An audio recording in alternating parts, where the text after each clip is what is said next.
Hey ladies and gentlemen, Richard Core Kenobi here, and I'm back again for another movie review, and today we're going to be reviewing the MLP movie. I am very excited about this. I have been for quite some time, and as you all know, I am a brony, and basically, I've been a brony for 4 years, and still not ashamed of it, and that should be something. Never be ashamed of being a brony or a Pegasister, my friends. So yes, when this movie was announced, I was excited, and I was hoping that this would be the thing that would bring non-bronies and Pegasisters together. However, I was a little worried from the casting and just seeing this, but I was still hoping for the best. So I saw this yesterday, and I'm going to give you guys my general review. This will be non-spoiler, of course, so you can go into this fresh and not knowing anything. Now, if you want a basic summary of how the plot goes, basically it goes like this. Princess Twilight is preparing for this festival, and she's very nervous, and just when it looks like everything is gonna go well, of course, Equestria is invaded, by the minions of Stormcloud, and it's up to Princess Twilight to go on a quest with her friends to try and see if they can fix Equestria and, save the world. Again. So, yeah, it's very basic, and that's all you need to know. So, yes, when I saw this movie yesterday, I went into it with very minimum expectations, because I have only watched the 5 seasons. I only watched half of Season 6, and I haven't watched Season 7, because I just, preferred the first 5 seasons. That's just me, though.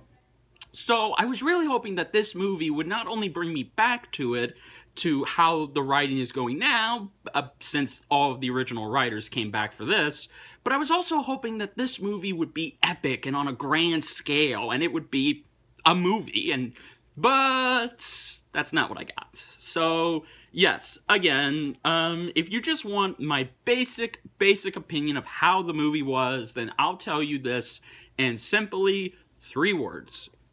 It was okay. That's it. It was above average.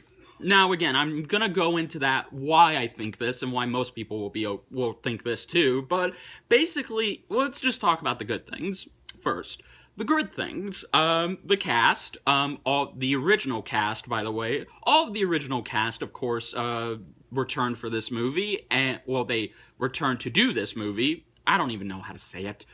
And they do their roles well. Of course, you have Tara Strong, Ashley Bell, and all of the others, and they do a great job. And I was happy to hear their voices on the big screen, so that was very nice. And, of course, the animation. The animation in this movie, Hasbro and everyone took a big risk on this animation. And while the only nitpick I had is that it took me a while to get used to it, and for some reason, there's this weird glittery thing going on, and their eyes have too much detail into them, and there are some times where the animation makes them all look like fillies for some reason.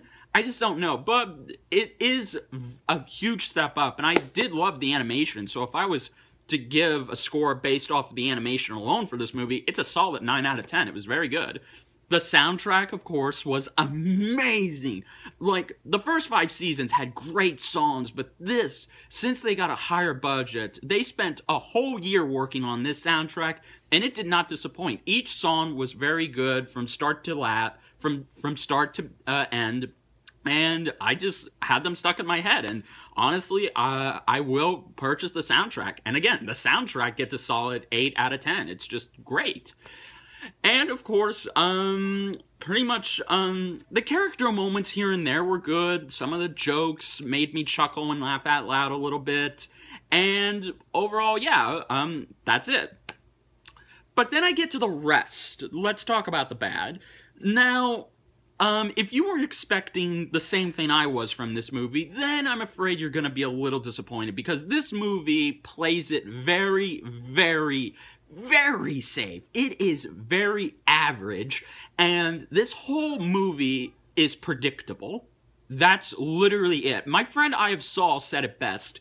This movie is just predictable. You can predict things from start to end, and it wouldn't even be that hard. Because this script, she said it herself, I have Saul said this herself, anyone can write this script in their sleep. That's how basic and bland this script is. And overall, you know, I mean, I've seen these things done a million times, and of course there were certain cliches from the old 80s and 90s Care Bear and My Little Pony films that made an appearance in this movie, and I was not happy about that. I was expecting these cliches every time they showed up, and yeah, it just took me out of it. It didn't ruin the movie, I was just like, did we really have to bring this back? And then of course there are the villains. Oh god, the villains. Okay, Stormcloud is like a combination of the Season 5 villain, Starlight, he's pretty much like Starlight Glimmer meets Discord, but not good. Like, seriously, he makes an appearance in this movie alone, he's never mentioned in the lore, and he's just a generic villain who wants to take over the world because he's evil. Yeah, no personality. Yeah, literally, he has no distinguishing characteristics that make him a great villain. He's just a run-of-the-mill, one-off villain that you're never gonna hear about again. So, yeah. Then there's Tempest. She was very good, but her backstory on why she becomes evil, it's very predictable. And also, too, since I just brought up Starlight, her backstory is literally the same as Starlight Glimmer's, which I'm like, why did we need this? So, yeah, but her song was very good, don't get me wrong, Tempest's song was amazing. And, of course, we have her sidekick, who just follows her around, agrees with her, and eats. That's it. And, of course, you have some new characters in here, too, like Cabrion, or I can't remember the cat's name, I apologize. But you have some new characters in here that make an appearance, but I don't want to mention their names, because, see, here's the thing. I know their names in my head, I just can't say them, but if I mention them, what is the point? Because they're just going to be forgotten about in the show, and they're only going to be remembered for this movie. So I feel bad for not saying their names, but trust me, some of the new characters, the main one that follows the ponies around, he was good, I liked him, but the other ones, I just don't know. Like, seriously, the pirates, the Lost Civilization, they were just okay, and yeah. And my biggest problem with this movie is the ending, the last act, because up until this point, the first act is amazing. I love the first act. But then after the first act, the movie starts going even more predictable, even more downhill.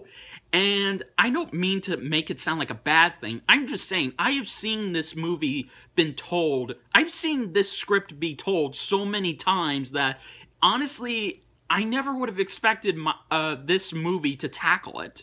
I mean, for God's sakes, these are the original writers. Surely there were other ideas, but hey, that's just me. But, yeah, so ultimately, this movie was predictable from beginning to end, but that's not a bad thing, because I wasn't bored by it. My eyes were glued to the screen. I was laughing. I was enjoying myself. I even walked out of this movie, although when I walked out of this movie, I felt it could have been better, but I still had a great time watching it, and it was a chance for me to watch MLP on the big screen, Generation 4 on the big screen, and for that, I had a great time, and I'm still gonna buy the Blu-ray, I'm still gonna buy the soundtrack, but I just feel that this movie had so much potential to be something that none of us had ever seen before. Like, maybe this movie could have been on Season 4 or 5's levels, but instead this movie goes back to how Season 1 and 2 were, which I commend them for, but I just feel like they should have went more epic. They should have taken more risk. And this movie is either going to make or break the franchise for us, since this series only has 3 more seasons till we don't know what happens. So, it just would have been interesting if maybe this movie could have just been, I don't know, I just wanted this movie to be so much more than just a kid, harmless, above-average, predictable movie. But that's just me, that's just how my tastes are.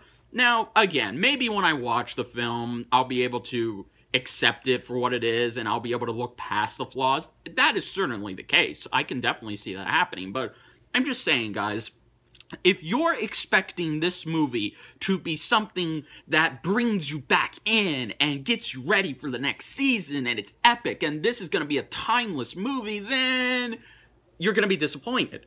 Because if you put your expectations that high for this movie, you're going to be sorely, sorely disappointed. So I would keep your expectations low, and I would just go into this movie, you know, just accepting it for what it is, because that's exactly what I did. So yes, with so many good things and so many not so good things, is this movie bad? No, it's not bad. Is it horrible? No. It's just above average. Trust me, compared to the other animated crap that we've gotten this year, I will gladly take this movie over all of those. I will take this over the Boss Baby, the Emoji Movie, any day of the week. So don't worry. So there is enjoyment to be had here, and it's a good popcorn flick. So yes, as I said, it was great to see the original. It was great to see the actresses finally make an appearance on the big screen. It was great to see my favorite ponies, Rainbow Dash, and all of them make an appearance. Although there is one thing I didn't talk about, because if you're expecting Applejack and Fluttershy to have just as much dialogue and involvement as the others, then you're really gonna be disappointed. I won't say how, you just are. But I had a blast. I love seeing Rainbow Dash and Rarity and Twilight and Pinky on the big screen. They were just great. So yeah, guys. Other than that, with the good and the bad, where does this movie fall? Well, I would give this movie a 7 out of 10. It's an above-average movie that is very harmless to kids, and for Bronies and Pegasisters, I can see this movie being good to watch, but not something that'll be timeless and will stand the test of time. But it will be something that we will like. If this movie had came out 4 years into Generation 4's popularity, I think this movie would have been accepted better, and it even would have made more money. Even my friend I Have Saul said that, and she's absolutely right. But hey, you know, I mean, 7 years too late, but at least this movie was good to watch, so I had a blast with it. So yeah, guys, that was my review of the My Little Pony movie. Please let me know down below, what did you think of this movie? Did you like it? Did you hate it? Let's get a discussion going about it. And if you enjoyed this review, then please like, comment, subscribe. And until then, my fellow Bronies and Pegasisters, this is Richard Kenobi saying, may the Force be with you.